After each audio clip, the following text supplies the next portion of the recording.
Back to that exercise. When you were talking to the Lord, I told you that along with making your ask, also feel the happiness of you having what you have asked for. Being in that feeling of happiness. So, and feeling and thinking, these are two different things. Thinking means imagining, and feeling means experiencing. So, for example, let's say, one of the asks which I make when I am doing hypno-meditation is, let's say, I want a dream BMW in my car park in the next 3 years. December of 2019 or 2020, I want to see that BMW in my car park. That is an ask which I have made. Now, thinking about BMW is when I am imagining about that BMW. But while I make that ask, I feel that happiness, that bingo moment. Yes, I have my BMW. That feeling which I will otherwise have in December 19 when the car comes into my parking. I have to have that feeling at that very juncture when I am making that ask. So that is the difference between thinking and feeling. Feeling means experiencing, thinking means imagining. कि वो आने वाला है, that is thinking. वो आ चुका है and yes, I own that car. That happiness which you would have felt on that particular day, you have to feel right away while you don't have that car in your parking. That concept is called visualization. And visualization is not restricted only to the exercise. Visualization has to go beyond. When you are constantly visualizing, when you are constantly feeling the happiness of you already having what you have called for, that is where you are sending that energy vibe into the universe. That this, I am in the process of getting this. Universe realizes that you are ready to get that particular thing, and that's where the universe will start kind of transpiring and start bringing events into your life which is going to make that thing happen. So without visualization, the law of attraction or power meditation or hypno meditation is not going to bring any rewards or any results in your life. Visualization is the key, is the basic force which is going to bring that particular thing into your life ASAP.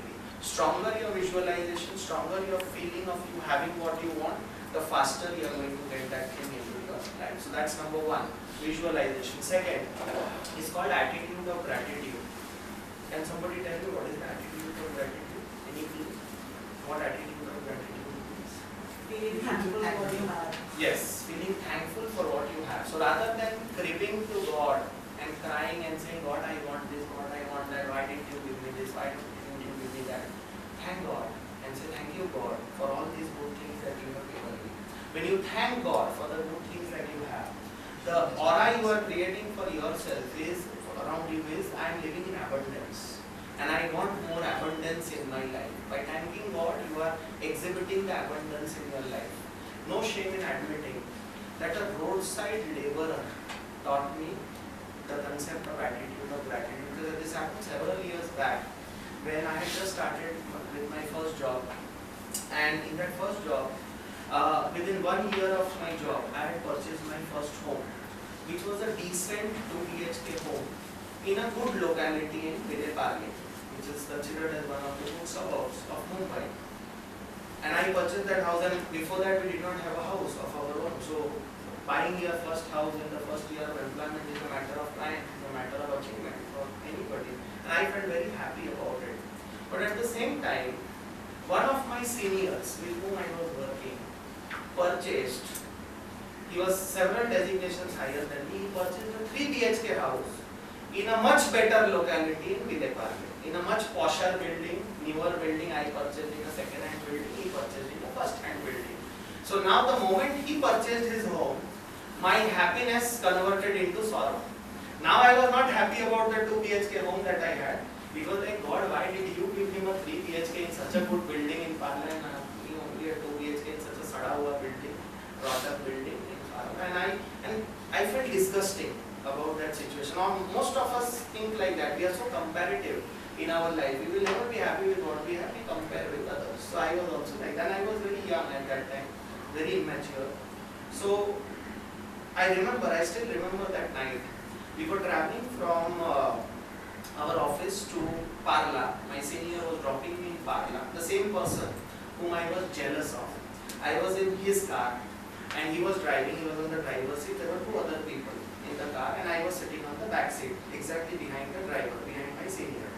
And in those days, you did not have smartphone and other things to kind of engage yourself when you are sitting in a car. Nowadays you are only in your smartphone, all the while you are in the car.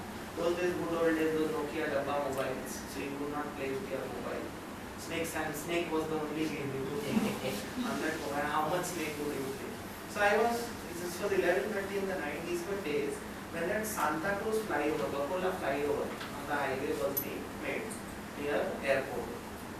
So there was lots of traffic jam because of that flyover. It took a lot of time for that Bacola flyover to be made.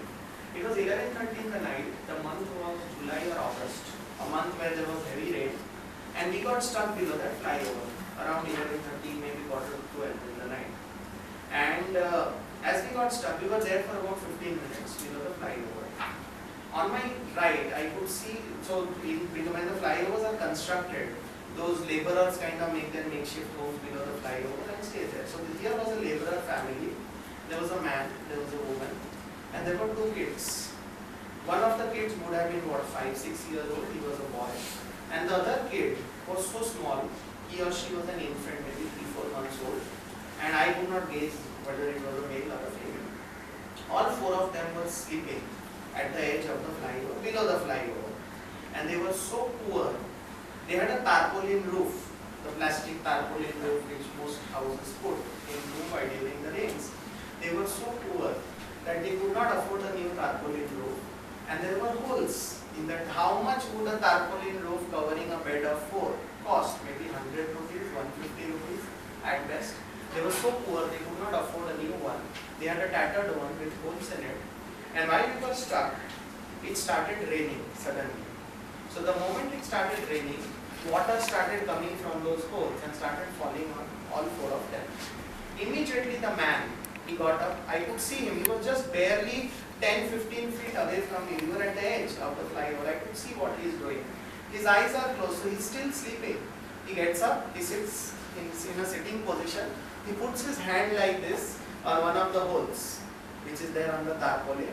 And with his other hand, he covers his son, so that whatever water is still coming falls on him and does not fall on his son.